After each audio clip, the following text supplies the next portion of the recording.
우리 하나님의 말씀 같이 보겠습니다. 구약 성경 민수기 22장 1절로 14절 말씀입니다.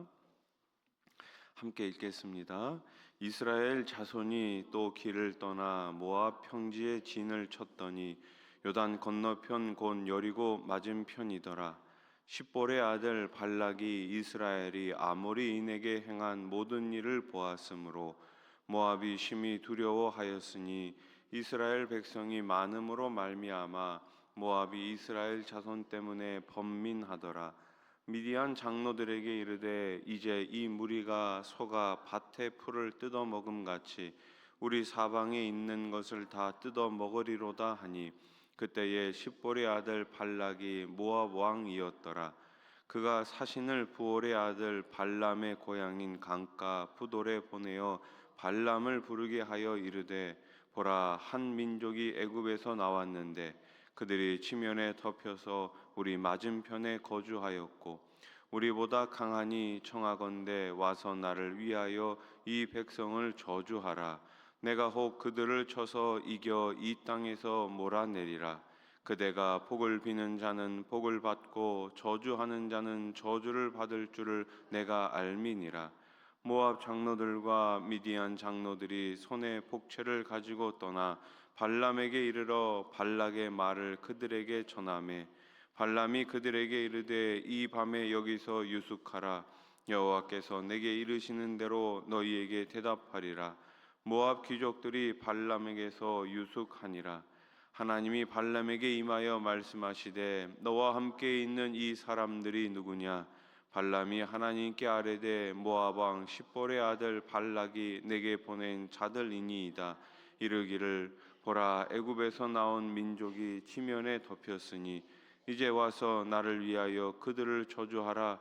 내가 혹 그들을 쳐서 몰아낼 수 있으리라 하나이다. 하나님이 발람에게 이르시되 너는 그들과 함께 가지도 말고 그 백성을 저주하지도 말라. 그들은 복을 받은 자들이니라. 발람이 아침에 일어나서 발락의 귀족들에게 이르되 너희는 너희의 땅으로 돌아가라. 여호와께서 내가 너희와 함께 가기를 허락하지 아니하시느니라. 모압 귀족들이 일어나 발락에게로 가서 전하되 발람이 우리와 함께 오기를 거절하더이다. 아멘. 본문에 등장하는 발락과 발람은 거짓된 방법으로 자신들의 목적을 이루려고 합니다. 하지만 그들의 계획은 결국 실패로 돌아가죠. 세상은 이렇듯 종종 불의한 방법으로, 잘못된 방법으로 문제를 해결하려고 합니다. 그러나 하나님의 백성은 어떻게 살아가야 됩니까? 세상의 방식이 아니라 하나님의 뜻, 말씀대로 살아가야 하는 것입니다. 우리는 세상의 방식이 아니라 하나님의 뜻을 따르는 삶을 살아가야 합니다. 그리스도인은 자신의 힘이나 술수가 아니라 하나님의 방법으로 살아가는 사람입니다. 모압은 이스라엘이 아모레인을 물리친 소식을 듣고 두려움에 사로잡힙니다. 미디안 장로들과 함께 대책을 논의하지요. 자, 4절 말씀을 다시 한번 보세요. 미디안 장로들에게 이르되 이제 이 무리가 소가 밭의 풀을 뜯어먹음 같이 우리 사방에 있는 것을 다 뜯어먹으리로다 하니 그때에 십볼의 아들 발락이 모압 왕이었더라. 아멘. 모압 왕 발락. 하나님의 백성은 존재 자체로 세상에 두려움이 될 수 있습니다. 이는 그들이 강해서가 아니라, 우리가 강해서가 아니라 하나님이 우리와, 하나님이 나와 함께 하시기 때문에 우리는 강한 거예요. 성도는 하나님과 함께 하는 순간 이 세상을 이기는 자들이 됩니다. 다윗이 거대한 골리앗 앞에서도 담대할 수 있었던 이유가 무엇입니까? 함께 하시는, 나와 함께 하시는 하나님을 신뢰했기 때문입니다. 오늘 살아가는 저와 여러분도 이 세상을 두려워하는 것이 아니라 언제나 나와 함께 하시는 그 하나님과 매일매일 믿음으로 승리하실 수 있기를 우리 주님의 이름으로 축복합니다. 모압은 이스라엘에 대한 두려움에 사로잡힙니다. 그래서 불의한 방법을 사용해요. 저주와 술수를 통해 문제를 해결하려고 합니다. 우리 6절 말씀을 같이 한번 읽어봅시다. 시작. 우리보다 강하니 청하건대 와서 나를 위하여 이 백성을 저주하라. 내가 혹 그들을 쳐서 이겨 이 땅에서 몰아내리라. 그대가 복을 비는 자는 복을 받고 저주하는 자는 저주를 받을 줄을 내가 알미니라. 아멘.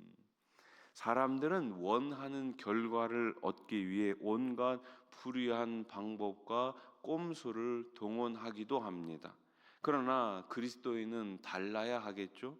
세상의 술수가 아니라 언제든지 믿음의 본질을 붙잡고 있어야 합니다. 참된 믿음은 세상의 주인이신 하나님을 끝까지 신뢰하는 거예요. 그리스도인은 세상의 불의한 방식을 따르지 말고 언제든지 하나님의 방식을 따라야 할 줄로 믿습니다. 교회가 교회다워지려면 교회는 언제든지 하나님 기뻐하시는 것을 선택하면 되는 거예요. 그래서 우리가 기도할 때마다 무엇이 더 하나님을 기쁘시게 해드리는 것인지, 무엇이 더 성도들에게 유익이 되는 것인지 이것을 늘 생각하면서 늘 기도하면서 선택해야 할 줄로 믿습니다. 발락은 발람을 매수하기 위해 모압과 미디안의 장로들을 사신으로 보냅니다. 그들의 손에 무엇을 들려보내나요? 복채를 들려보내죠. 7절 말씀 보세요. 모압 장로들과 미디안 장로들이 손에 복채를 가지고 떠나 발람에게 이르러 발락의 말을 그에게 전하매. 아멘. 발람은 불의한 삭슬 사랑한 거짓 선지자로 두둑한 복채의 마음을 뺏기게 됩니다. 그리스도인이 세상에서 가장 경계해야 될 것이 무엇일까요? 그것은 바로 돈의 유혹입니다. 열심히 일해서 돈을 버는 건 얼마든지 권장해야 될 일이죠.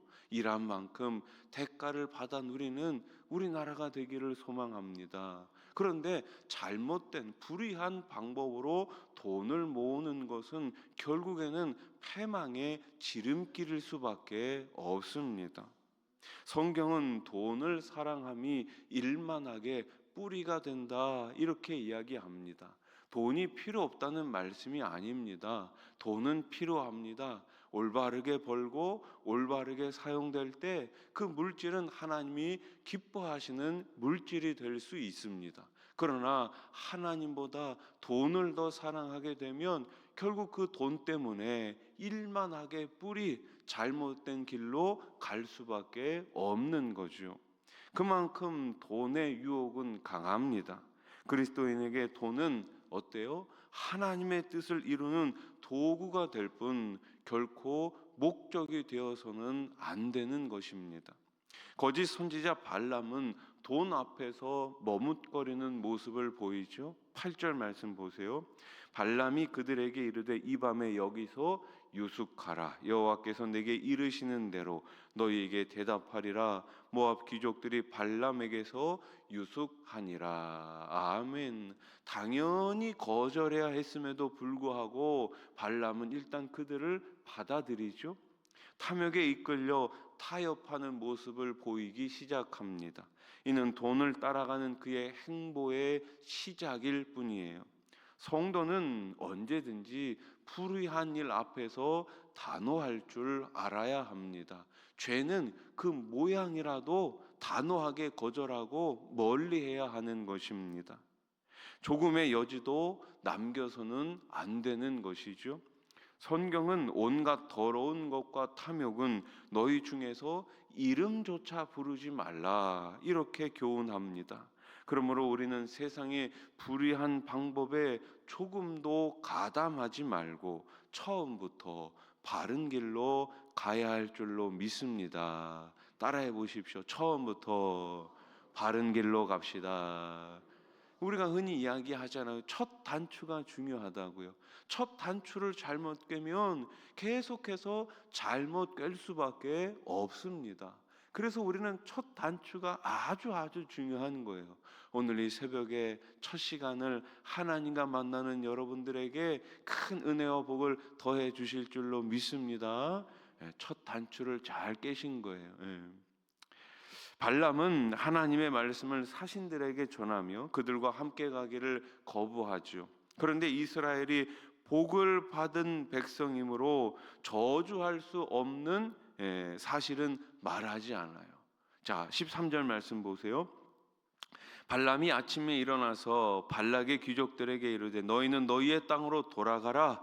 여호와께서 내가 너희와 함께 가기를 허락하지 아니하시느니라. 아멘. 사실 하나님께서는 지금 발람에게 이스라엘 백성은 하나님의 복을 받은 백성이다 이렇게 분명히 말씀하셨어요. 그렇다면 이 발람도 그 이야기를 전해야 하는 것 아닙니까? 그런데 그것은 이야기하지 않았어요. 돈의 마음을 빼앗긴 발람이 보상을 얻을 기회를 엿보고 있음을 알 수가 있습니다. 겉으로는 내가 너희와 함께 가지 못한다라고 이야기하지만 속으로는 나를 좀 더 붙잡아줘 이렇게 지금 이야기하고 있는 거죠. 성도는 마음 깊은 곳에서부터 하나님의 편에 서기로 결심해야 하는 것입니다. 세상의 유혹 앞에서도 타협하지 않고 하나님의 말씀을 붙들고 단호히 물리쳐야 하는 것이죠.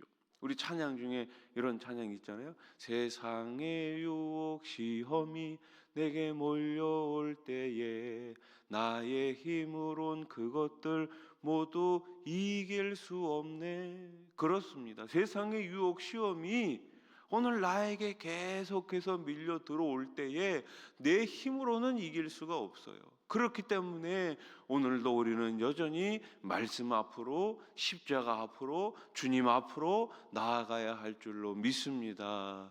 사랑하는 성도 여러분, 세상의 유혹 시험이 없으면 좋겠지만 사단은 끊임없이 우리를 유혹하고 우리를 미혹하고 우리를 넘어뜨리려 하고 있습니다. 그 험악한 세상 가운데 우리가 의지해야 될 분 오직 한 분 예수님이심을 매일매일 기억하시며 그분 앞에 기도로 믿음으로 승리하는 저와 여러분 또 우리 수원화산교회가 되기를 우리 주님의 이름으로 간절히 축원합니다. 기도드리겠습니다. 하나님 아버지, 세상의 유혹 시험이 끊임없이 밀려오고 있는 이 시대에 우리가 거짓과 술수 가운데 빠지는 것이 아니라 더 하나님 가까이 나아가 매일매일 믿음 안에서 말씀 안에서 승리하는 주님의 자녀들 되게 해 주시옵소서. 세상의 유혹과 불의한 방법을 단호히 거절하게 하시고 언제든지 하나님을 온전히 신뢰하며 하나님의 방법을 따라가는 하나님의 자녀들 다 되게 해 주시옵소서. 오늘 이 새벽에도 여러 가지 기도 제목을 가지고 나왔습니다. 두 손 들어 기도할 때에 하늘 문 넓게 여시고 응답해 주시옵소서. 30배, 60배, 100배로 우리 하나님 채워 주시옵소서. 세우신 일꾼들 기억하여 주시고 늘 성령 충만함으로 받은 사명 소명 잘 감당할 수 있도록 도와 주시옵소서. 가정의 달을 맞이했습니다. 하나님 아버지, 연약한 지체, 연약한 가정들이 있습니다. 우리 하나님 긍휼히 여겨주시고 가정 가운데 우리 예수님의 사랑과 은혜 꼭 충만하게 채워 주시옵소서. 연로하신 어르신들 영육간의 강건함을 더해 주시고 우리 어린 생명들 말씀 안에서 잘 자라게 해 주시옵소서. 하나님 아버지, 평생에 계신 분들 이 시간 찾아가 주셔서 예수님 그 십자가 보혈로 깨끗하게 치유해 주시옵소서. 육신의 질병뿐만 아니라 마음의 질병, 삶의 모든 어려움도 우리 하나님 다 책임져 주시고 회복의 은총을 더해 주시옵소서. 이제 22일 후면은 대통령 선거를 합니다. 하나님 아버지, 이 나라의 미래를 책임질 수 있는 그러한 귀한 사람이 당선될 수 있도록 하나님 역사해 주시옵소서. 저 북녘 땅에 마음껏 예수 이름 부를 수 있는 날을 하루속히 허락하여 주시고 세우신 한국교회 모든 목회자들과 또 선교사님들을 통하여서 계속해서 복음이 확장될 수 있도록 이 나라의 민족 한국교회를 사용해 주시옵소서. 예수님의 이름으로 기도드립니다. 아멘.